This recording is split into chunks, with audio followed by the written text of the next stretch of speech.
오늘은 요한복음 10장 이야기입니다.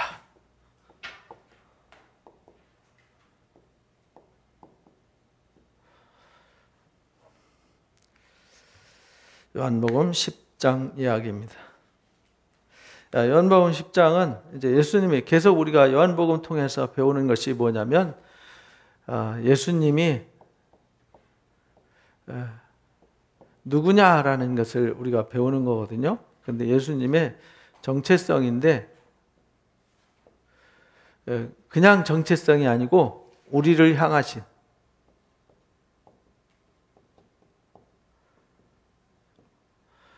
그래서 예수님이 우리를 향해서 오셨는데 예수님이 도대체 어떤 분이냐?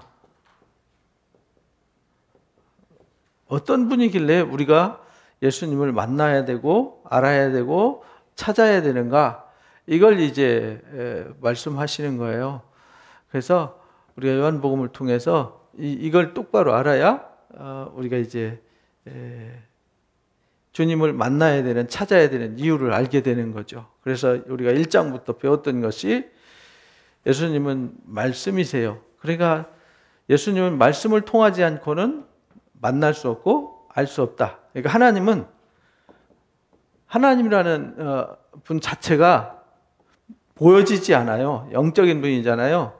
하나님은 영이시기 때문에 보여지지 않아요. 그래서 우리가 들을 수 있도록 영 되신 하나님이 말씀으로 계시를 주신 거예요. 그래서 그 말씀이 실제 구약 성경 속에 말씀으로 있었는데 실제 말씀이 육체를 입고 오신 거예요. 육체를 입고 우리처럼 똑같은 사람으로. 왜냐하면 우리가 볼 수 있고 들을 수 있고 만질 수 있고 우리가 가야 할 길을 안내해 주시겠어요. 그래서 예수님이 곧 길이고 진리고 생명이 된다고 이제 말씀을 하시는 거예요. 왜냐하면 우리가 예수님을 따라가야 되니까. 예수님을 따라가지 않으면 다 사망의 길이에요. 사망의 길. 그래서 예수님이 곧 길이다, 진리다, 생명이다. 그래서 예수님 우리가 똑같은 몸을 입고 오셨어요. 우리처럼 배고프고 피곤하고 힘들고 여러 가지 일을 풀어가야 되고 똑같이 잠도 자야 되고 우리처럼 슬픈 감정, 기쁜 감정 다 있어요. 그래서 예수님 십자가 지실 때 우리가 바늘만 찔려도 아프잖아요. 예수님이 그 아픈 고통 다 이기셨어요. 십자가에서 죽기까지. 그래서 예수님이 말씀이 육신이 되어 오셨어요. 그래서 그 말씀이 육신으로 오셨는데 뭘 주려고 오셨냐? 생명을 주려고 오셨어요. 생명. 이걸 구원이라고 그래요. 이 생명은 사람들이 살아있지만 죽어 있잖아요. 죽은 생명이란 말이에요. 죽은 사람을 위해서 살지 마라. 죽은 사람이 아니라 영원한 생명을 말하는 거예요. 죄와 어둠과 상관이 없는 완전한 영원한 생명. 그래서 생명의 말씀이 오셨다. 생명의 빛이 오셨다. 그래서 빛이에요. 그래서 세상 죄를 짊어지고 가는 어린 양으로 오신 거다. 그분이 우리를 거듭나게 하고 변화되게 한다. 그래서 거듭나고 변화되지 않으면 하나님을 볼 수도 없고 알 수도 없다. 하나님 나라는 못 봐요. 사람들이. 보고 싶어도 아무리 세계적인 과학자들이 수천만 명이 모여서 연구를 해도 하나님 나라는 안 보여요. 망원경이 우주를 전체를 다 들여다볼 수 있는 망원경이 개발돼도 하나님은 안 보여요. 왜냐하면 하나님은 영이시기 때문에 육신의 눈으로는 절대로 볼 수 없어요. 그래서 위로부터 온 하나님의 역사라고 계속 우리가 앞에서 배웠어요. 위로부터 오신 하나님의 역사예요. 땅의 이야기가 아니에요. 땅의 이야기. 땅에 있는 사람들은 땅에 있는 생각밖에 못해요. 거기 수준이 멈춰 있는 거예요. 그래서 너희가 거듭나야 된다. 거듭나야 볼 수 있고 들을 수 있다. 그리고 갈 수 있다. 이렇게 말씀하신 거예요. 그리고 그분은 살리러 오셨다. 생명을 살리러 오셨어요. 5장에서 예수님은 우리에게 영원히 목마르지 않는 샘물을 주러 오셨어요. 4장 이야기죠. 예수님은 우리의 영원한 떡이세요. 생명의 떡. 그냥 떡이 아니라 생명의 떡. 세상에서는 책 이 독서하는 거를 마음의 양식이라고 그러잖아요. 세상에서 글 배우는 거를 마음의 양식이라고 그러는데 성경은 마음의 양식이 아니라 영혼의 양식이에요. 영혼의 양식. 그러니까 영혼의 양식을 먹지 않는 사람은 영이 죽어 있어요. 그래서 성경은 사람들이 살았지만 죽은 거다. 왜? 어차피 사형 선고 받은 거잖아요. 사람은 태어나자마자 사형 선고를 받는 겁니다. 태어나자마자 다 죽음을 향하여 달려가는 거예요. 그러니까 그런 사람들은 살았지만 죽었어요. 태초부터 지금까지 수많은 수천억 명이 태어났다가 소멸됐잖아요. 근데 그 사람들이 태어났는지 살았는지 죽었는지 아무도 기억하는 사람은 없어요. 아무도 기억하지 않습니다. 아무도 알지도 못해요. 우리도 똑같거든요. 다 똑같아요. 존재 이미 아무리 유명한 대통령이라도 기억 못해요. 우리가 우리 역사 공부 안 한 사람들은 고려 왕조, 조선 왕조 왕 얘기하면 잘 모르잖아요. 공부한 사람이나 알지. 공부한 사람도 사실은 완전히 아는 건 아니에요. 그냥 책에서 누가 쓴 그 사람의 관점으로 쓰고 본 이야기만 아는 것이지 다 아는 게 아니란 말이에요. 기억이 없어요. 근데 사람들은 이 생명을 영원히 살 것처럼 살아요. 그러다가 어느 날 관뚜껑 앞에 서서 이거 인생이 뭐지라는 것을 그때서 비로소 깨닫는 거예요. 그러니까 인간의 우매함과 어리석음이 거기 있는 겁니다. 그래서 내가 생명의 떡이야. 내 피를 먹어야 돼. 내 살을 먹어야 돼. 이렇게 6장에 말씀하셨고 7장에 예수님을 만나면 그 배에서 생수의 강이 흘러넘쳐요. 예수님을 만난 사람들에게 성령이 부어진단 말이에요. 성령이 부어져서 그 성령이 우리로 하여금 이 사실을 깨닫게 하고 알게 해요. 8장에서 가늠하던 현장에 잡힌 여인이 죽었어요. 근데 예수님 만나서 용서를 받았고 새 생명을 얻었죠. 그래서 예수님이 이 어둠의 세상에 빛으로 오셨어요. 그래서 예수님을 만나는 사람들이 진리를 깨닫고 자유를 얻게 되는 거예요. 그거를 8장에서 우리가 배웠어요. 9장에서 실로암 연못에서 이 흙과 같은 우리 존재가 예수님 이겨서 실로암에 가서 씻어라 할 때 그 눈이 떠졌어요. 그러니까 우리가 영적인 눈이 떠져야 되는 거거든요. 그 사람은 이 육신의 눈만 뜬 게 아니라 영적인 눈까지 띄어졌어요. 영적인 눈이 띄어지지 않으면 예수님이 누군지 몰라요. 알 수가 없습니다. 그래서 오늘 10장에서는 내가 진실로 너희한테 이른다. 문을 통하여 양의 우리에 들어가지 않냐고 다른 데로 넘어가는 자는 다 절도며 강도다. 이러면서 느닷없이 양과 문에 대해서 얘기해요. 양, 그 다음에 문.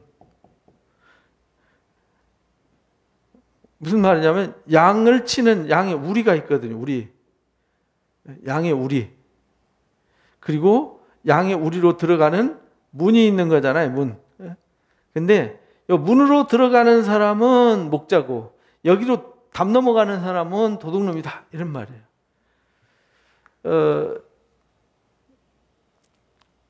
고대 시대부터 지금도 마찬가지예요. 지금도 이제 광야에 가면은 베두인들이 그 양을 치고 있어요. 지금도.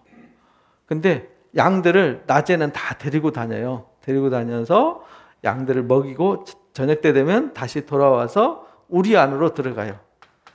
왜냐하면 여기다 보호하지 않은 밤중에 야생 동물들이 와서 뜯어먹고 도둑놈이 와서 훔쳐가고 길을 잃어버려요. 양이 밀어내가지고 앞만 보고 다니거든요.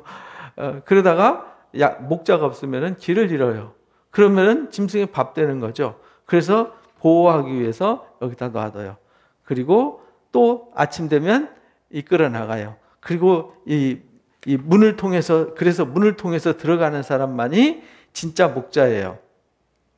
나머지는 절도며 강도예요. 문으로 들어가는 자가 양의 목자다. 근데 우리가 그러려면 이제 양에 대해서 알아야 되잖아요. 양은요, 세상에서 가장 약한 짐승 중에 하나예요. 양은 누구를 공격할 줄을 몰라요. 공격 기능이 전혀 없어요. 당하기만 하는 거죠. 스스로 물을 찾지도 못해요. 스스로 어딘가를 찾아가서 양식을 얻어먹지도 못해요. 도둑놈한테 맥없이 잡혀갈 수 있어요. 늑대와 이리한테 그냥 맥없이 잡혀가요. 그러니까 뭐가 필요해요? 보호자, 인도자, 돌봄이 필요한 거죠. 그래서 이 보호자, 인도자를 목자 이렇게 말해요. 그러니까 양은 목자 없이는 죽은 생명이에요.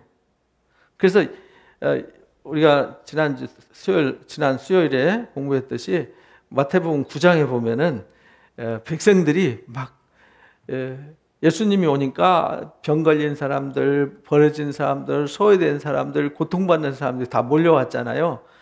너무 많이 오니까 예수님이 마음이 아팠어요. 이 무리들이 목자 없는 뭐 같아요? 양과 같다. 그러니까 사실은 그 목자로 세운 사람들이 누구냐면 백성의 왕과 제사장들이란 말이에요. 지도자들. 이 사람들이 백성을 돌보라고 세운 거잖아요. 우리나라 대통령도 누구를 위해서 세운 거예요? 백성을 잘 이끌어가고 나라를 잘 정치해서 백성을 편안하게 살게 하고 번성하게 하고 번영을 누리게 하라고 세운 거잖아요. 백성 뜯어먹으라고 세운 게 아니고 똑같아요. 목자를 세울 때는 하나님께서 그 당시에 지도자들을 목자를 세웠는데 그들이 양을 잡아먹기만 하고 양을 이용해 먹기만 하고 방황해요. 그래서 양들이 흩어져 버렸어요. 그래서 진짜 목자 대신 주님이 오니까 사람들이 몰려온 거예요.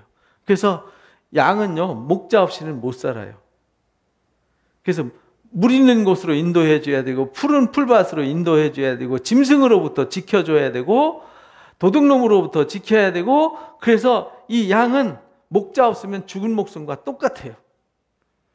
그래서 우리가 요즘 새벽에 창세기 배우잖아요. 창세기 31장에 보면은 야곱이 돌아올 때 라반하고 대화할 때 그렇잖아요. 내가 외삼촌 양을 기를 때 낙태한 양이 없었고 내가 짐승이 물어가면 그 뺏어왔고 또 도둑 맞으면 다 물어냈고 밤에는 추위와 낮에는 더위를 무릅쓰고 이랬잖아요.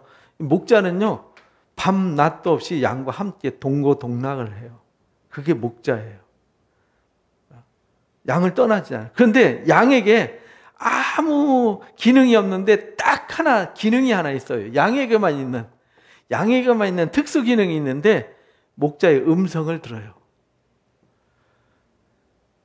그래서 양이 하나하나에게 이름을 지어줘요. 근데 양의 이름을 부르면 다른 양은 안 와요. 그 양만 와요. 이름을 지어서 불러요. 그게 양이에요. 그리고 고집이 아주 징그럽게 세고 지저분해요. 스스로 뭘 할 줄을 몰라요. 고집 세고 말 안 듣고 그리고 뭐 할 줄을 몰라요. 그래서 누가 앞에서 이끌어주고 길을 터주고 그래서 염소하고 같이 키우는 거예요. 항상 추울 때는요 이제 상대방이 따뜻할까 봐서 떨어져 있고 여름에는 상대방이 시원할까 봐서 같이 붙어 있고 이런 존재예요. 아주 미련한 존재예요. 언덕도 못 올라가고 개울 하나도 제대로 못 건너요. 염소가 건너면 건너도 되나? 이래서 건너가요.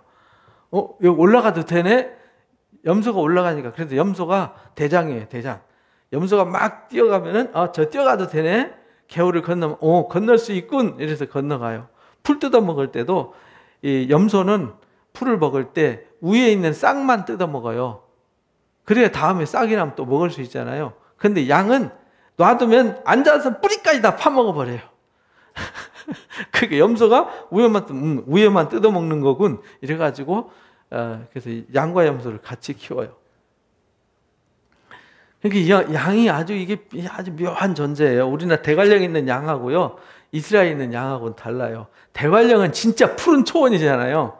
이스라엘은 푸른 초원이 아니라 그냥 광야예요. 모래밭, 돌밭 거기서 양을 키운단 말이에요. 근데 겨울철 되면 푸른 풀이 쫙 올라와요. 그러면은 싹 먹고 이제 봄 되면은 싹 사라져요. 근데 염소나 양들은 그 마른 풀을 찾아다니면서 뜯어 먹어요. 여름에도. 여름엔 비 한 방울 안 오거든요. 그러니까 우리나라 이 푸른 초장과 이스라엘 푸른 초장은 차원이 다릅니다. 우리나라 입장에서 보면 완전 사막이죠. 사막이 푸른 초장에. 우리나라 양들은 아주 살도 덕실덕실 찌고 털도 폭실폭실한 이쁘게 생겼는데요. 이스라엘 가면 양떼들이 깨재재하니 아주 못생겼어요. 왜냐하면 광야에서 모래 먼지 뒤집어 쓰고 막 살고 이러기 때문에. 그래서 여기 양은 보호자 없이는 못 산다. 양은 목자의 음성을 듣고 산다. 그러니까 목자 음성 없이는요 살 수 없어요. 주문 아무도 안 들어오시네. 그래서 목자 없는 양은 양이 아니다. 그래서 이제 성경 이야기가 목자를 치면 양이 흩어진다. 스가랴에서 보면 그리 나오잖아요. 그리고 내 백성이 목자 없는 뭐와 같아요? 양과 같다. 지도자들이 부패하고 타락하면 목자 없는 양과 같다. 요즘 시대에도 그렇죠. 요즘 시대에 막 코로나 때문에 막 혼란스러우니까 막 다들 복잡해지는데 목자 없는 양 같은 시대 요즘을 두고 하는 얘기예요. 그래서 이 성경에는 목자와 양 얘기가 많이 나와요. 그래서 하나님이 지도자들을 목자로 세워서 백성을 다스리라고 왕을 세워줬고 지도자들, 선지자들 또는 이 제사장들 세워줬더니 그 일을 하지 않아요. 그래서 하나님이 예레미야서 3장에 보면은 목자 없는 양들한테 내 마음에 합하는 이들이 죄 때문에 다 흩어져 버렸어요. 그러니까 내 마음에 합하는 목자들 너희에게 주리니 그들이 지식과 명철로 너희를 양육할 거다. 그래서 참 목자 대신 그리스도가 이 땅에 오시는 거예요. 10장에서도 예레미야서 10장에서도 똑같이 말해요.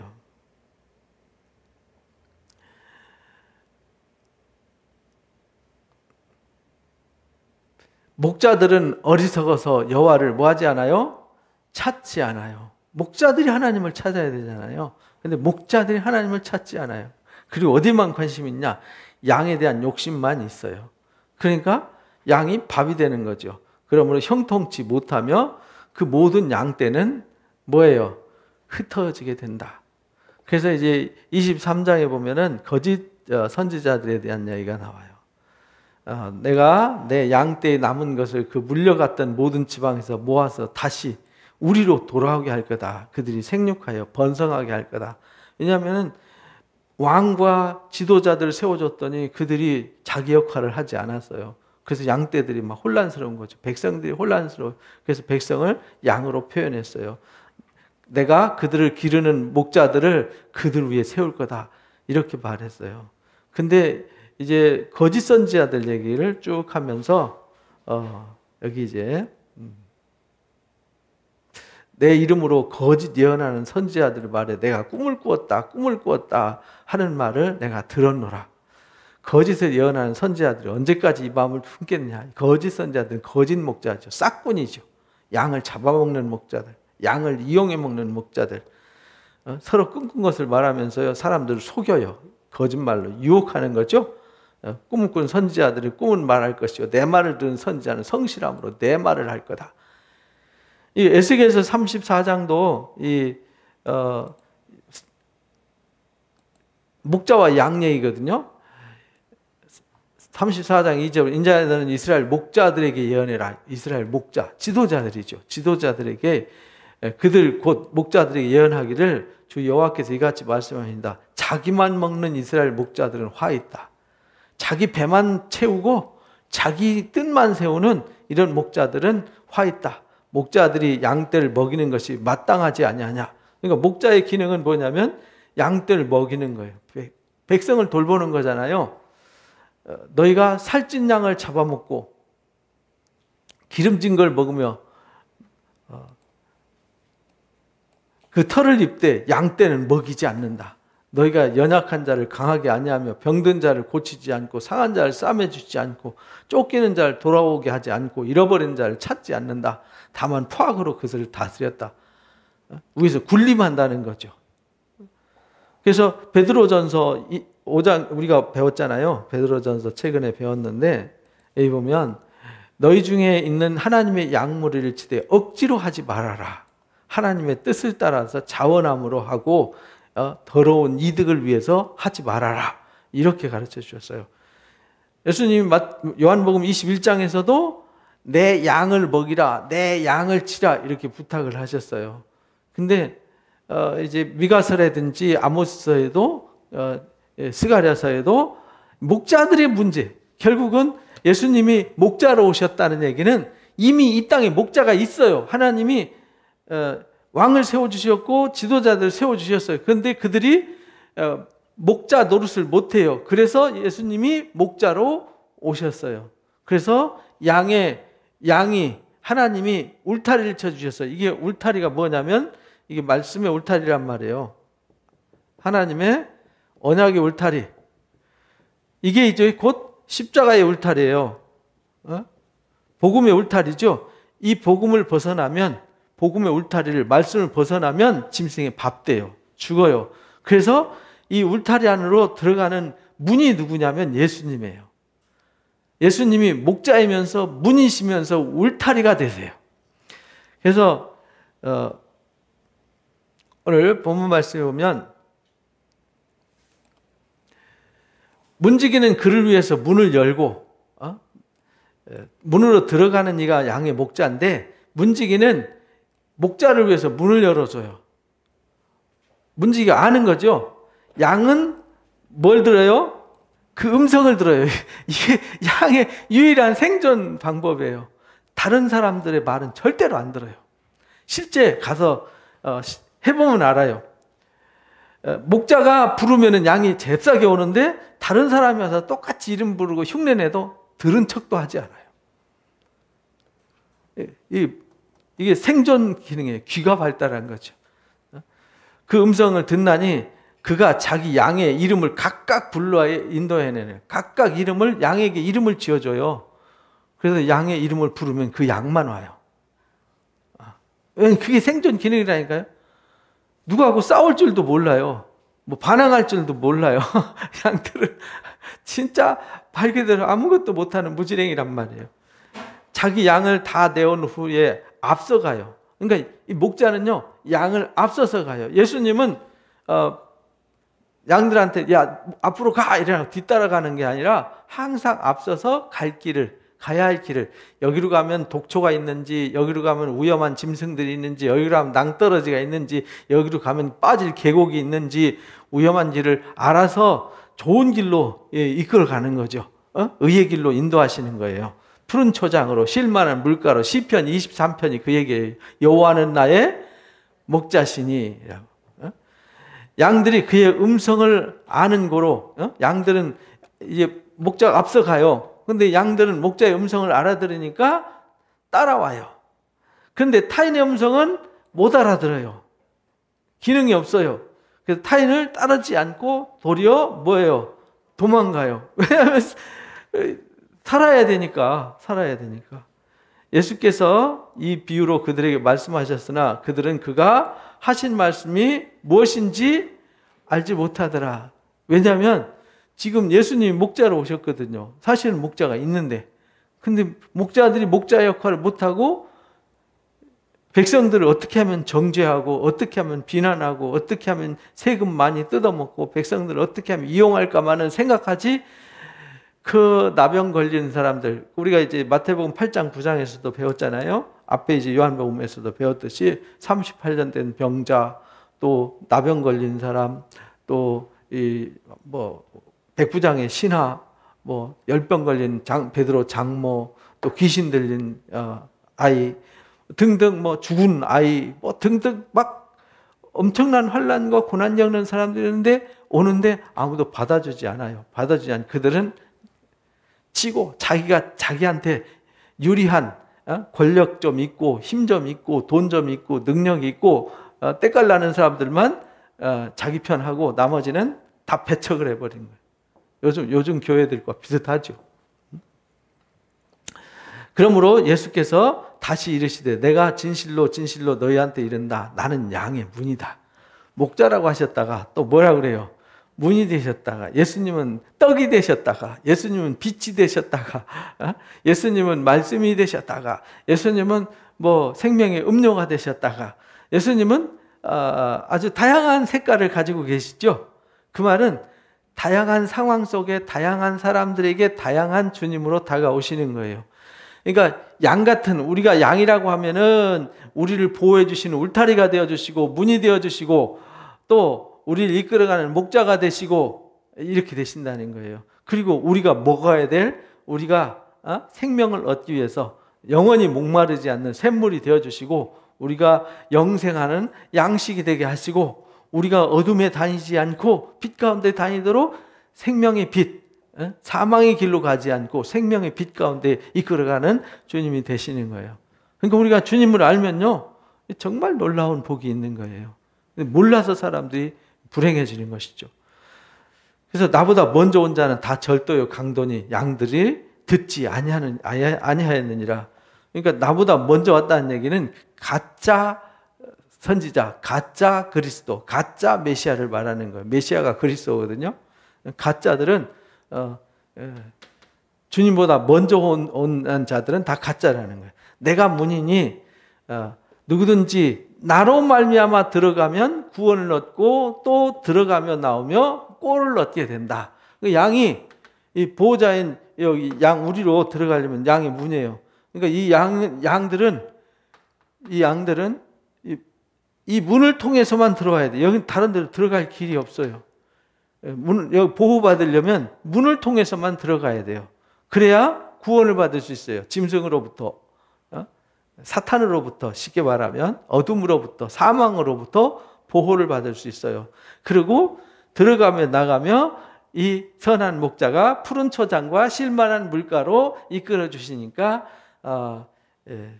꼴을 얻게 된다. 꼴이라는 것이 양식이잖아요. 양식을 얻게 돼요. 도둑이 오는 것은 도둑질하고 죽이고 멸망시키러 오죠. 도둑놈이 도둑질하러 오지 뭐 하겠어요? 도둑놈이 도둑질밖에 더 하겠어요? 도둑질하고 죽이고 멸망시키는 것인데 내가 온 것은 양으로 뭘 얻어요? 생명을 얻게 하고 풍성히 얻게 하려 한다. 그러니까 우리가 예수님을 만나면 예수님을 만났어요. 그러면 내 삶이 황폐해지면 안 돼요. 왜? 예수님이 나를 황폐하게 하려고 이끌어내지 않으셨단 말이에요. 황폐한 나를, 병든 나를, 약한 나를, 아무 기능도 없어. 아무 뭘 할 줄 알도 몰라요. 그런데 친히 보호자가 되어주시고 인도자가 되어주시고 때를 따라서 양식을 주시고 은혜를 베푸시는 분이기 때문에 우리가 주님을 만나면 생명을 얻고 더 풍성해지게 되는 거예요. 그래서 예수 믿는 거예요. 예수 안 믿으면 방법 있어요? 예수 안 믿으면 뭐 사는 방법이 있어요? 서로 막 속여 먹고 이용해 먹고 살잖아요. 서로 뭐 좌우로 갈라지고 뭐 위아래로 갈라지고 갈라진 세상 속에서 서로 눈치 보면서 서로 헐뜯고 살잖아요. 가족끼리도 형제들 이웃 간에도 그러고 뭐 직장 동료 뭐 할 것 없이 어디 가나 나 받아주고 나를 이해해주고 나를 품어주나 아무 데도 없어요. 세상은. 그런데도 왜 안 오는지 모르겠어요. 어리석은 거죠. 그죠? 도와주겠다는데 보호해주겠다는데 때를 따라 양식 주시겠다는데 영원한 생명 주시겠다는데 그렇다고 주님 뭐 내놓으라는 것도 아니잖아요. 그리고 우리가 이 은혜 안에서 살면 되는데 그거 참 안타까운 일이죠. 그래서 주님 만나면 그래서 양들은 알아요. 양들은 누구 음성을 알아요?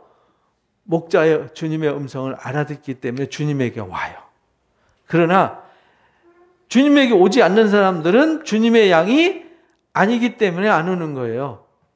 내 목자는 내 음성을 듣는다. 그래서 내게 온다. 그러나 그들이 오지 않는 것은 내 양이 아니기 때문이다. 이렇게 말씀하시는 거예요. 나는 선한 목자다. 선한 목자는 양을 위해서 뭘 버려요? 목숨을. 그래서 예수님이 우리를 위해서 우리 살리려고 십자가 지신 거잖아요. 우리를 구원하시겠다고, 우리를 치유하시겠다고 십자가 지셨단 말이에요. 그래서 예수님의 이름이 존귀한 거예요. 예수님의 이름은 모든 것을 해결하고 모든 것을 이제 새롭게 하는 능력이 있어요. 그러나 싹군은 목자가 아니에요. 그러니까 싹군인지 목자인지 이게 잘 알아야 된다는 거예요. 양도 제 양이 아니에요. 이리가 오는 것을 보면 양을 버리고 뭐예요? 달아나요. 예수님은 양을 위해서 목숨을 내놨는데 지도자들은 로마 군인들이나 당시에 정치적인 문제 있으면 그 눈치나 보면서 떡고물이나 얻어먹으려고 하는 불쌍한 사람들, 먹고 살기 위해서 그렇게 한다는 거죠. 이리가 양을 물어가고 또 해치느니라. 그리고 백성들을 다 물어 뜯어가고 해쳐가도 못 본 척 한다는 거죠. 그래서 이 목자는, 예수님은 절대로 우리를 버리지 않는다. 절대로 우리를 포기하지 않는다. 달아나는 것은 그가 싹군인 까닭에 양을 돌보지 않는 거다. 나는 선한 목자다. 예수님이 우리의 선한 목자예요. 나는 내 양을 알고 양도 나를 안다. 주님이 당신의 양을 알아요. 그래서 당신의 양을 부르시는 거예요. 그리고 양들도 주님을 알아요. 그래서 주께 나오는 거예요. 그 음성을 들어요. 주인만 알아봐요. 이 양은 자기 목자만 알아봐요. 그래서 주님의 양은 주님께 나와요. 그래서 마지막 때에 누가 구원받고 누가 구원받지 못하느냐? 구원받는 자들은 주님의 양만, 주님의 음성을 알아듣는 사람들만 구원을 받아요. 다른 사람들은 못 알아들어요. 왜 못 알아듣느냐? 주님 필요로 하지 않아요. 주님을 원하지 않아요. 주님이 십자가 지신 것에 대한 고마움 없어요. 사랑 없어요. 관심도 없어요. 흔히 하는 말로 이스라엘 신을 내가 왜 믿어요? 이런 거죠. 뭐 흔히 요즘은 뭐 댓글 보니까 사막 귀신, 뭐 이런 중동 사막 귀신을 내가 왜 믿어요? 막 이런 사람들까지 있어요. 예수님도 당시에 귀신으로 몰렸잖아요. 귀신의 왕 바알세불이라고. 그런데 요즘 사람들이 그러대요. 그런 사람들은 뭐 공짜로 줘도 못 받는 거죠. 뭐 백화점에서 공짜로 바가지 준다 그러면은 줄 서고, 스타벅스에서 뭐 이 기념품 하나 공짜로 주는 것도 아니고 사는 거거든요. 돈 주고 사는 건데도 막 1박 2일 동안 줄 서서 타가고 그러잖아요. 가방 하나, 뭐 병 하나 얻으려고, 그거 하나 얻으려고 막 밤새 줄 서고 이러는데 주님이 주시는 것을 위해서는 아무 관심 없어요. 그런 사람들은 왜 나는 구원 안 해주고 저 사람만 구원해 주냐 할 수 있어요? 에서와 야곱은 다른 거예요. 야곱은 하나님의 축복을, 자기의 모든 것을 다 팔아 살 만큼 가치를 느꼈어요. 근데 에서는 하나님의 축복과 은혜를 팥죽 한 그릇과 바꿀 정도로 하나님 뭐 별로였어요. 그러니까 하나님의 양들은 알아요. 주님을 알아봐요. 그래서 양도 나를 안다. 아버지께서 나를 아시고 하나님이 예수님을 아시고 내가 하나님을 아는 것 같이 나는 양을 위해서 목숨을 버리노라. 그래서 예수님은 이 땅에 뭐 하러 오셨냐면 십자가 지러 오셨어요. 처음에 이 땅에 오실 때. 그리고 다시 오실 때는 뭐 하러 오시냐? 심판하러 오세요. 뭘 심판하냐? 사망을 심판하러 오세요. 죄를 심판하러 오세요. 그런데 사망과 죄 아래 있으면 죄와 사망을 심판할 때 같이 심판당하는 거예요. 그래서 우리를 거기서 건져내는 거죠. 또 이 우리의 들지 아니한 다른 양들이 내게 있다. 아직도 밖에서 방황하는 양들이 있는 거죠. 그죠? 우리의 들지 아니한 다른 양들이 내게 있어 내가 인도해야 할 터이니 그들도 내 음성을 듣고 한 무리가 되어 한 목자에게 있으리라. 그래서 아직도 찾아야 될 양들이 있는데 그들은 그 음성을 알아들어요. 신천지 뭐 이만희 따라가는 그 음성을 못 알아듣는 그 사람들의 영혼은 황폐하고 그 사람들의 삶은 자유도 없고 기쁨도 없잖아요. 신앙은 진리를 할지는 진리가 되고 자유케 하라 그랬지 뭐 이렇게 패거리가 되고 이렇게 뭐 당을 찢는다 이렇게 가르친 적 없어요. 진리는요 우주 안에 있는 자유란 말이에요. 근데 그 자유가 방종이 아닌 우리 안에서, 울타리 안에서, 이걸 그래서 이제 에베소서에서는 그리스도 안에서 이렇게 말하는 거예요. 왜? 그리스도 안을 벗어나면 보호를 받을 수가 없어요. 하나님이 도와주셔야 하는데 도울 수 있는 길이 없어요. 그래서 그리스도 안에, 울타리 안에라는 조건이 붙은 거예요. 근데 이 안에서는 하나님이 보호해 주시고 은혜를 베풀어 주시고 복을 주세요. 그래서 주신 사랑을 서로 나누면서 풍성하게 공유하면서 살게 하신 거죠. 내가 내 목숨을 버리는 것은 예수님이 십자가를 지시는 이유는 내가 다시 얻기 위함이다. 그 말은 부활의 새 생명을 얻기 위함이다. 우리가 예수를 믿는 이유는요, 옛사람이 뭐 하는 거죠? 죽는 거예요. 나의 옛사람, 고집세고 말 안 듣고 막 이기적이고 탐욕적이고 막 오만하고 악하고 추하고 부끄럽고 수치스러운 나는 뭐 하고요? 죽고 그리스도 안에서 새 사람으로 다시 사는 거예요. 그래서 예수님이 내가 죽는 것은 다시 살기 위함이다. 다시 얻기 위함이다. 이로 말미암아 아버지께서 나를 뭐예요? 사랑하신다. 그래서 우리가 내가 죽을 때 주님이 나를 사랑하세요. 왜? 주님은 나의 마음속에 교만과 함께 안 하거든요. 교만한 사람을 도와주면 더 교만해지잖아요. 악한 사람 도와주면 더 악하잖아요. 도둑놈 도와주면 더 도둑질하잖아요. 그래서 하나님은 우리가 악을 버릴 때 도와주세요. 악을 버릴 때, 불의를 버릴 때, 어리석음을 버릴 때, 깨달음을 얻어서 내 옛사람이 죽어버릴 때, 그리고 내가 그리스도 안에서 새 사람이 되어서 마음도 생각도 삶도 새 사람으로 새롭게 되었을 때 하나님이 더 사랑해 주세요. 그래서 아버지께서 이로 말미암아 나를 사랑하느니라. 그러니까 우리가 하나님께 사랑받으려면 옛사람은 뭐 해야 돼요? 죽어야 돼요. 이를 내게서 빼앗는 자가 있는 것이 아니다. 내가 스스로 뭐예요? 버리노라. 예수님은 스스로 뭐하러 오셨어요? 버리러 오셨어요. 그래서 나를 대신해서 버리러 오셨어요. 우리도 스스로 뭐 해야 돼요? 버려야 돼요. 버리는 자가 복이 있어요. 자꾸 움켜쥐는 사람은 불행해져요. 그러니까 내 생각을 내려놓고 주님의 생각으로 자유를 얻고 울타리 안에서 보호받기 위해서 우리가 하는 게 뭐냐면 찬송과 기도예요. 찬송할 때, 기도할 때 우리가 회복이 돼요. 근데 그 찬송과 기도는 무엇을 근거로 하죠? 하나님의 말씀을 근거로 해요. 그러니까 말씀과 기도와 찬송이 우리를 울타리 안에 거하게 하고 진리를 알게 하고 진리를 깨닫게 하고 주님의 음성을 알아듣게 해요. 그래서 내가 버려야 될 것이 무엇인지 알게 하고요. 자동으로 버려져요. 더러운 것이 씻겨 내려가요. 우리가 샤워장 안에서 샤워를 하면은 때가 저절로 씻겨 나가잖아요. 그죠? 근데요, 아무리 공기 중에서 막 살을 비빈다고 해서 때가 없어지는 게 아니라 더 더러워지지. 그러니까 우리가 생명수 대신 주님 앞에 생명수 강가에 있어서 늘 생명의 양식을 공급받고 생명수에 샤워를 하면요, 죄와 더러움이 씻어지면서 우리가 스스로 버려지는 거예요. 내가 버려야지. 내 고집남 버려야 돼. 나는 악한 생각 버려야 돼. 안 버려져요. 절대로 버려지지 않습니다. 버리는 자가 와서 그릇을 비우는 자가 와서 비워줘야 되는 거예요. 그릇 비우는 자가 이제 성령의 역사거든요. 성령이 와서 비워주시는 거예요. 내 마음에 악한 것들을 버려주시는 거예요. 그래서 정말 하나님의 말씀을 들었으면 그 말씀을 묵상하면서 그 말씀으로 기도를 해야 되는 거예요. 그러면은요,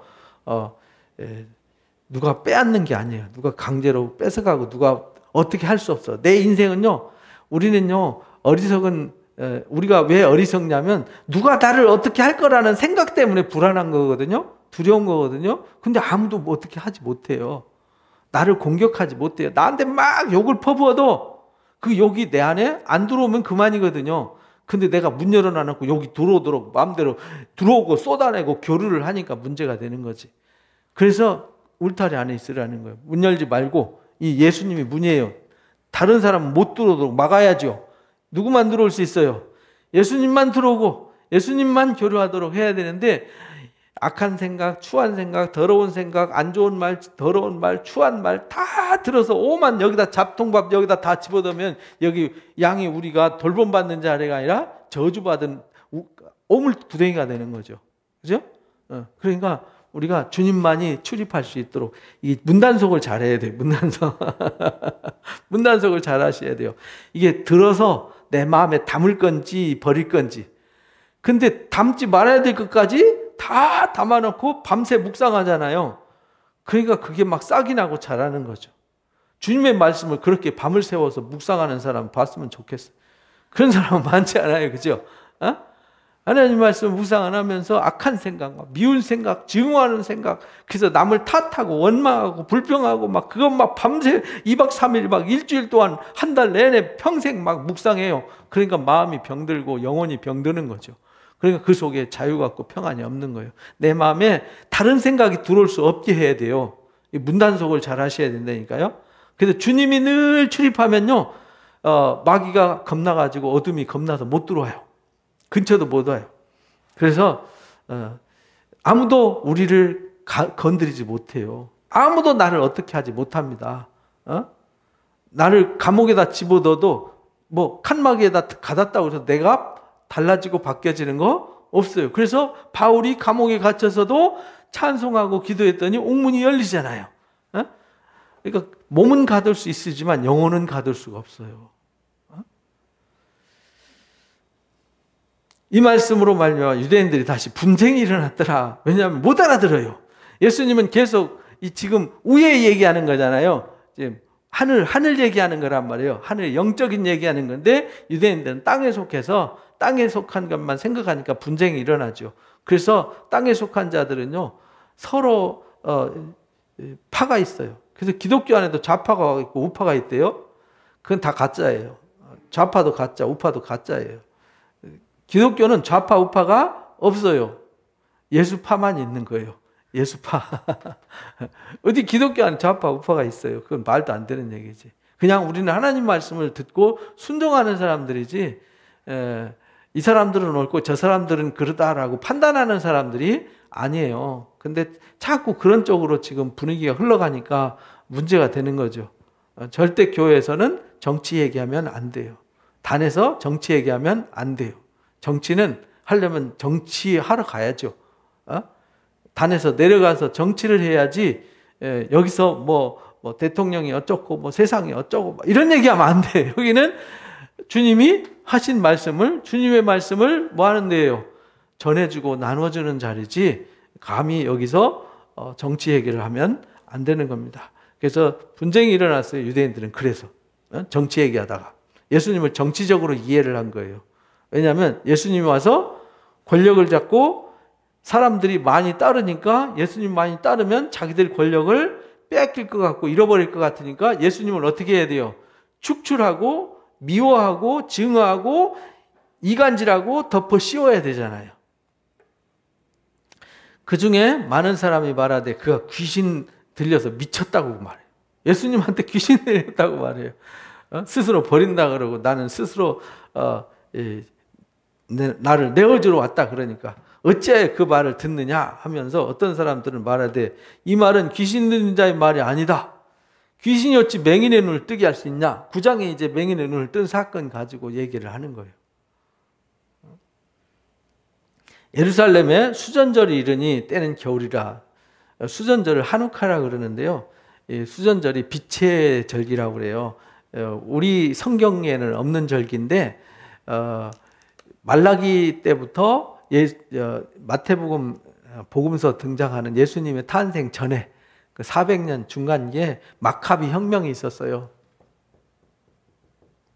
167년부터 164년 BC 전쟁이 일어나가지고 3년 만에 항쟁을 일으켜가지고 독립을 했어요. 그래서 BC 164년부터 64년까지 독립전쟁에서 독립을 했거든요. 그때 유다 마카비라는 사람이 그 전쟁에 선봉에 섰어요. 마따디아의 아들,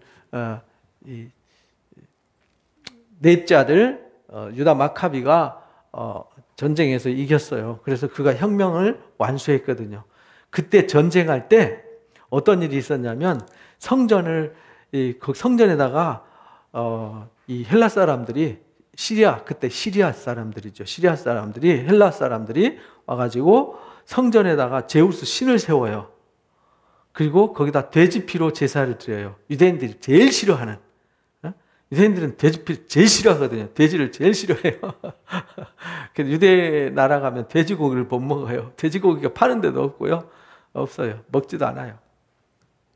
그러니까 이 돼지피에다가 거기다 제우스 신을 세우고 거기다가 그것만 하면 괜찮은데 안식일 지키지 마. 안식일을 폐해버려요. 거기다가 할례도 하지 마. 할례까지 금해요. 유대인들이 하는 걸 아주 싫어하는 걸 다 아주 종합 세트로 한 거죠. 그래서 반란이 일어난 거예요. 그 반란이 마카비 혁명이에요.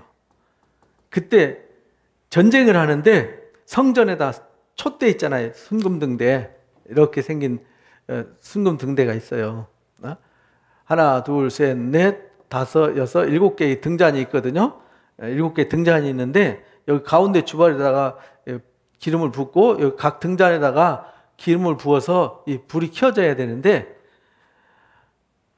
아무 기름이나 쓰는 게 아니에요. 이 기름 중에 기름은 관유라고 그래가지고요 구별된 기름을 써요. 이스라엘은 그 감람유라 그러죠. 감람유가 올리브예요. 올리브유.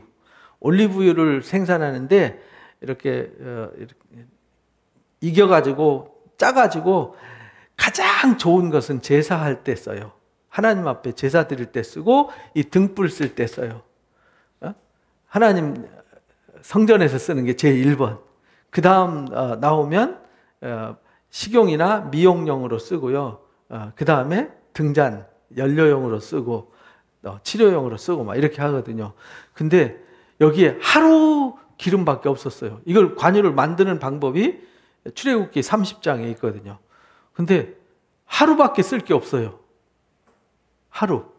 그런데 전쟁 중에 하루밖에 쓸 게 없었는데 기름이라는 게 그렇잖아요. 우리가 자동차다 휘발유 뭐 1리터 넣으면 뭐 13km, 14km 달리잖아요.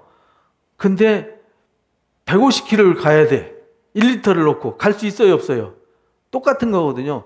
등불 하루 쓸 기름 양밖에 없는데 8일간 등불이 꺼지지 않았어요. 실제. 그래서 누가 등불을 켰어요? 하나님이 등불을 켜시고 하나님이 지키셨다. 등불을 끄지 않으신다는 얘기는 하나님이 반드시 여기 빛을 뭐한다? 회복하신다. 그래서 빛의 절기라고 그래요. 빛의 절기. 하나님이 하루 등불하고 꺼져야 되는데 하나님이 불을 끄지 않으셨어요. 불을 끄지 않고 8일간 그래서 여기다가 촛대를 하나 더 달았어요. 그래서 촛대가 9개짜리가 있어요. 이스라엘 가면 7개짜리가 있고 9개짜리. 이 수전절을 지키는 데는 9개짜리, 성전에 제사할 때는 7개짜리를 써요. 그게 하누카라고 그래요. 수전절. 그게 마카비 혁명 때 일어난 사건이에요. 유대인들 굉장히 중요한 절기를 써요. 유대인들이 다 죽을 위기에서 구원받은 거죠. 불임절도 그거잖아요. 에스더 사건. 모르드게와 유대인들이 몰살될 위기에서 하나님이 제비 뽑아서 살리셨잖아요. 그 제비가 무림이에요. 무르라고 하는 제비를 뽑아서 유대인들을 살리는 얘기가 에스더서 얘기가 나와요. 여기는 수전절 얘기예요. 수전절에 이르니 그는 겨울 때다. 12월 달이에요. 12월 달. 우리 성탄절과 비슷한 절기죠. 예수께서 성전한 솔로몬의 행각에 거하실 때 이 이야기를 했더라. 이렇게 말하는 거예요. 그 뒷이야기는 다음 주에 하겠습니다. 그래서 우리가 알아야 되는 거, 예수님은 우리의 뭐라고요? 선한 목자이시다. 그러니까 교회는 선한 목자 대신 주님이 계신 곳이 되어야 된다. 그래서 선한 목자 대신 목자의 종이 된 사람들은 선한 목자의 말씀을 전해주는 사람이 돼야 되지 여기다 딴 거 섞으면 안 돼요. 교회에서 무슨 인문학 강좌하고 무슨 정치 강좌하고 세상 살아가는 강좌하면 안 돼요. 뭔만 선포해야 돼요? 하나님의 말씀만 전하고 가르치는 것이 돼야 돼요. 세상과 교회는 다른 거예요. 구별된 거예요. 이 교회는 위로부터 온 하나님의 역사를 이루어가는 영적인 하나님의 일을 이루어가는 것이지 육적인 세상 일에 정치나 세상 일에 관여하는 것이 아니에요. 성경 어디에도 그거 하라고 가르친 적 없어요. 구약은 신정국가잖아요. 신정국가. 이스라엘이라고 하는 나라 자체가, 종교 자체가 여호와 하나님만을 섬기는 12지파가 온 민족이, 이방인은 없잖아요. 그런 국가고, 예수님이 복음을 전하면서 온 세계에 흩어지면서 이제는 이방 세계에도 복음이 전해지면서 기독교 국가가 아니잖아요. 우리나라 기독교 국가예요? 아니잖아요. 우리나라 국가 종교 없어요.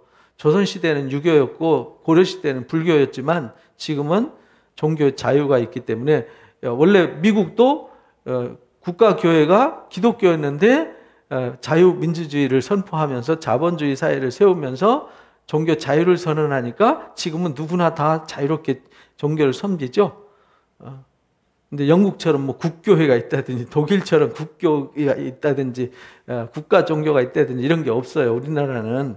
그러니까 우리는 국가 종교가 아니니까 우리가 국가에 간섭하거나 국가 일에 달라들고 뭐 싸우고 갈등하면 안 되는 거죠. 우리는 예수님이 뭐라고 말씀하셨는지, 하나님이 뭐라고 말씀하셨는지, 사도들을 통해서 무엇을 가르치고 어떻게 하라고 하셨는지를 우리가 배워서 그 울타리 안에, 진리 안에서, 그리스도 안에서 우리는 보호받아서 하나님 주시는 이 진리의 길을 걸어가고 생명을 얻기 위해서 일하는 곳이에요. 그래서 주님으로부터 보호받고 안식을 얻고 더 받아서 풍성하게 되는 것이죠.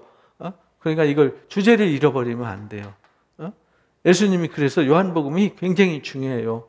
요한복음 통해서 예수님이 누구냐? 우리가 믿는 믿음의 본질이 뭐냐? 왜 예수를 믿느냐? 이 어마어마한 것을 가르치는 거예요. 그래서 예수님 만나면 예수님이 만왕의 왕이시고 만주의 주가 되시기 때문에 이 요한계시록, 이제 요한복음, 요한 1, 2, 3서, 요한계시록 같은 색깔이잖아요. 그래서 마지막에 영적 전쟁이 있다. 영적 전쟁인데 그 전쟁이 두 갈래로 갈라진다는 거예요. 여기가 빛과 어둠으로.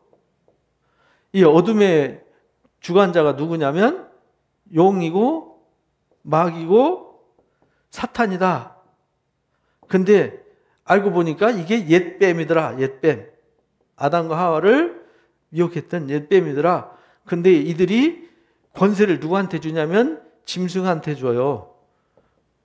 음녀가 권세를 가지고 있어요. 이 속에서 이들의 활동에 동조하면서 움직이는 사람들이 거짓 선지자. 여기에 거짓 선지자가 뭐냐면 적 그리스도예요. 적 그리스도. 예수님의 이름을 빙자해서 가짜로 행세하는 것이 적 그리스도란 말이에요. 여기는 빛이잖아요. 여기는 하나님과 예수님과 성령님과 이런 게 있는 거예요. 여기 이들이 하나님이 택하신 자들. 이 자들은 흰 옷을 입어요. 여기는 화려한 옷을 입어요. 얼룩덜룩한 화려한 옷을 입고 여기는 성결한 흰 옷을 입어요. 다르죠? 그래서 이들은 이 여자로 더불어 음료로 더불어 더럽혀지지 않아요. 우상 문화와 세속 문화로 더럽혀지지 않아요.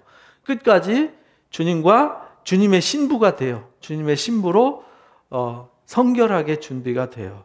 그래서 이들은 말씀으로 씻어서 깨끗하게 돼요. 이들은 하나님의 말씀을 순수하게 순종하고 하나님의 말씀 어디로 어린 양 대신 여기 이제 어린 양이 등장하죠. 어린 양 대신 예수님이 어디로 인도하든지 따라가는 자들이에요. 이렇게 구별돼요. 근데 그렇게 되지 못하게 하는 이 공격이 여기 계속 공격을 한다는 말이죠. 공격. 근데 공격할 때 공격에 보호받으려면 그리스도라고 하는 진리라고 하는 말씀이라고 하는 하나님의 사랑의 울타리 안에 있어야 된다. 그래서 예수 그리스도와 그 말씀만을 우리가 들어야지 거기다 적당히 물 타가지고 물탄 포도주, 물탄 물 섞인 이상한 거 여기다 막 주입해서 황토물을 쏟아보면 안 돼요. 똑같은 물이지만 홍수 때 나는 흙탕물은 먹을 수가 없어요. 그래서 지금 막 홍수같이 쏟아져 나오는 지식 정보들이 많이 있지만 우리가 먹어야 될 생명수가 아니에요. 예수님이 우리에게 주신 말씀만 진짜 생명수예요. 그래서 세상의 신문, 언론, 세상의 사람들이 쓴 책들 다 진리가 아니에요. 각자 생각을 말한 거지. 그건 진리가 아니에요. 그런 것을 막 진리로 받아들여가지고 막 그거 읽고 그거 배워가지고 뭐 좀 안다고 교만 떨고 하나님 앞에 막 대항하고 막 이러잖아요. 정말 위험한 일을 하는 거죠. 여기는 전혀 다른 일이에요. 여기는 우위로부터 일어나는 하나님의 일. 그래서 하나님의 말씀을 들어요. 하나님께 속한 자는 하나님의 말씀을 듣나니. 지난주에 우리가 말씀 들은 거죠. 그래서 여기는 하나님께 속하지 않았어요. 그래서 양들은 하나님께 속한 양들, 양은 목자의 음성을 알아듣고 목자는 양을 알아봐요. 그들이 이쪽에 있어요. 그런데 이들은 하나님의 양이 아니므로 하나님의 말씀을 듣지 않아요. 하나님께 속하지 않았어요. 그래서 좋은 열매를 맺지 않아요. 이렇게 이제 분별력이 생기는 거예요. 그래서 우리가 영적 분별력이 있어야 된다라는 말씀도 우리가 주일날 말씀을 들었죠. 그리고 우리가 하나님께 속한 자가 되어야 된다라는 말씀도 들었고요. 그러니까 우리가 이게 이제 말씀을 들어야만 분별력이 생기는 거예요. 안 들으면은 사람들이 말에 훅훅 빨려 들어가요. 나는 그렇게 무지한 존재, 양은 아무 힘이 없다니까요. 와서 가짜들이 와서 끌고 가도 맥없이 끌려가고요. 이용당하고 짓밟히고 이런 존재라니까요. 주님만이 우리의 선한 목자이심을 잊어버리지 말고요. 주의 음성에 늘 귀를 기울이고 주의 사랑 진리 안에 늘 보호받으시고 능력을 힘입으시기를 주님의 이름으로 축복합니다.